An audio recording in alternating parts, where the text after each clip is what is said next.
మన వాళ్లకు ర్యాలీ మీద ఉన్నటువంటి ఉత్సాహము మన దేశం విషయంలో కానీ ధర్మం విషయంలో కానీ లేకపోతుంది. మన హిందువుల వల్ల ప్రధానమైనటువంటి సమస్య ఏంటంటే ఓపిక. ఆ ఓపిక లేకపోవడం కారణంగానే ఇన్ని సంవత్సరాలు మనం బానిసత్వంలోకి పోయినాం.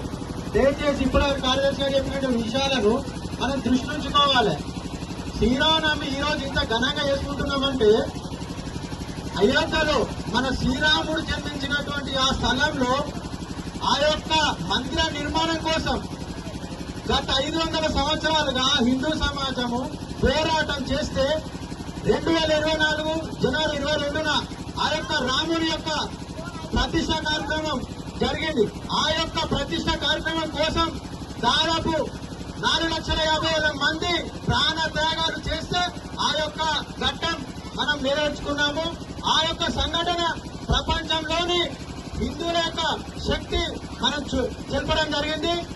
అదేవిధంగా నేటి హిందూ సమాజం ఎదుర్కొన్నటువంటి మొదటి సమస్య లవ్ జిహాద్.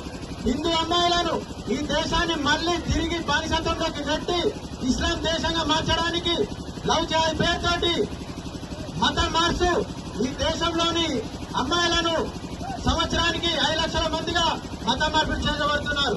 అదేవిధంగా ఈ దేశాన్ని విడగొట్టడానికి దేశ యువతకు డ్రగ్స్, కొకైన్ లాంటివి మత్తు పదార్థాలను ఉగ్ర సంస్థలు ఈ దేశంలోని యువతకు అలవాటు చేసి తిరిగి ఆ యొక్క బానిసత్వంలోకి నెట్టి వారి యొక్క కార్యకలాపాలు కొనసాగించే విధంగా పనిచేయడం జరుగుతుంది. వీటన్నిటి నుండి మన దేశాన్ని ధర్మాన్ని రక్షించడానికి బహిరంగల్ యువతలో ఒక ధర్మభక్తి, దేశభక్తి నింపడానికే ఈ యొక్క ర్యాలీ ద్వారా హిందువుల యొక్క సంఘటన శక్తి నిరూపించడానికి కార్యక్రమాలు నిర్వహిస్తూ ప్రతి ఒక్క హిందువు మానసికంగా శారీరకంగా తయారయ్యే విధంగా బహిరంగల్ ఎన్నో కార్యక్రమాలు 40 సంవత్సరాల్లో తీసుకోవడం జరుగుతుంది.